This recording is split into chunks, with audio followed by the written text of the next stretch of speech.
Previously in Chapter 1, we watched Jocelyn cling to her routines the way some people cling to life rafts. A drink, a couch, a fisheye lens that warped the world just enough to make her wonder if the distortion was in the glass or in her. She told herself the city was harmless, that the silence in her apartment was safer than the world outside the door, that the shadows she kept locked inside her mind was the only thing she had to fear. But tonight the silence breaks, because the city doesn't hold just strangers, it holds secrets, and some of them walk past her door. Chapter 2 picks up in the moment sleep stops being a refuge and becomes a trap. The hour is wrong, the lift is wrong, and what Jocelyn sees next through the warped lens will change the shape of her fear forever. Welcome to Chapter 2, Shadows in the Hallway.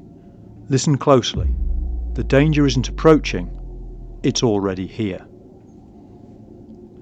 Jocelyn woke with a start, her breath catching in her throat as if she'd surfaced from deep underwater.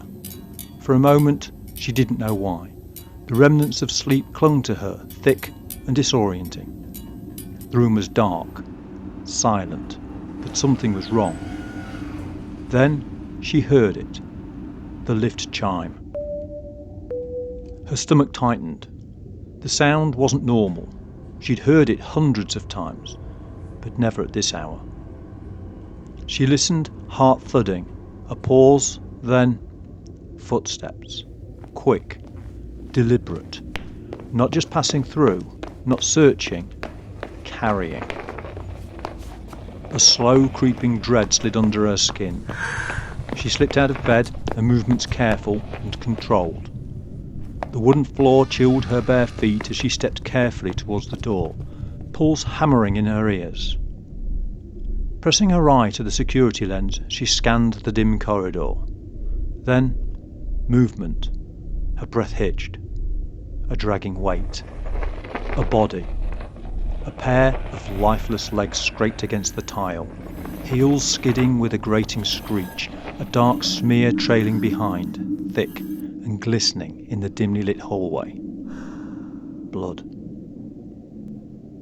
A man stood in the corridor struggling with the dead weight in his grasp. Dark jacket, jeans, his face swallowed by the shadows, but his hands were wrapped around small, limp wrists, yanking, hauling, not carrying with care, just getting it done. Jocelyn's stomach turned. The girl from down the hall. It had to be. Same height, same dark hair fanning out against the floor. No. The air in her lungs solidified. Move. Call for help. Do something. She didn't move. She couldn't. A voice broke the silence, low, edged with impatience. Get a move on. Jocelyn stiffened. The voice came from inside the lift. Someone waiting, someone in control. The man outside hesitated, his hands faltering. I'm trying, he muttered. Jocelyn frowned. This wasn't a plan, this was a mistake. The man in the hallway wasn't the real danger. He was only there to fix it, to clean up the mess the other had made. The girl's foot slipped free from her shoe, landing with a dull thud against the tile. The man in the hallway tensed. Frustration flickered through his body. Then a sharp movement as he snatched it up, stuffing the body fully inside the lift.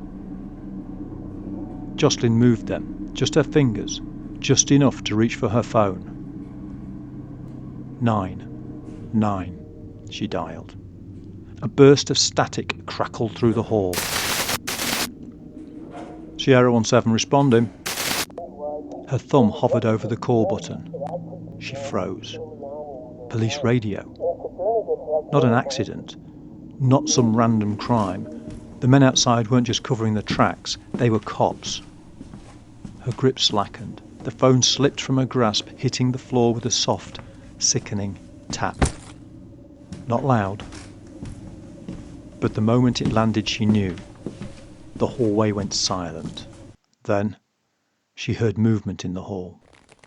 Her pulse slammed against her ribs. Had they heard? The hum of the fridge, the clink of the pipe. Nothing more. Jocelyn pressed back against the door, breath shallow, forcing herself to listen as she looked through the security lens. Outside, a shadow shifted. Leather crackled. Then, an eye. Bloodshot green, too close, searching, pressing against the lens from the outside. Jocelyn's body locked, her breath strangled in her throat. Did he see her? Seconds stretched, endless and suffocating. Then, slow footsteps, a retreat, the chime of the lift, and gone. She stayed frozen, but not out of panic.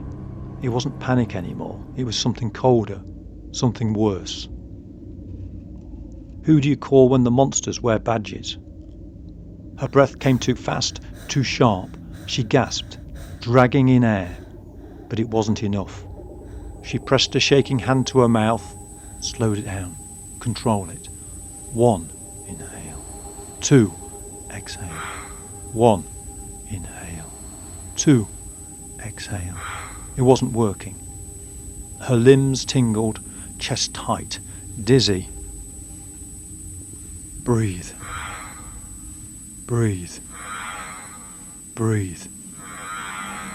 She pressed her forehead to the door, squeezing her eyes shut, forcing herself to focus. The pressure in her chest finally eased, but the weight of the night didn't lift. She stayed like that, slumped against the door, until exhaustion finally pulled her under. But she knew it wasn't over. Not yet. The eye hadn't just watched. It had seen her.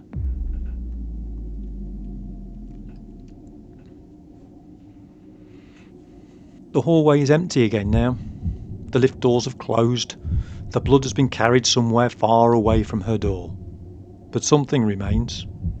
Not footprints, not sounds, not even the horror of what she witnessed, but a gaze pressed against the lens, searching, finding.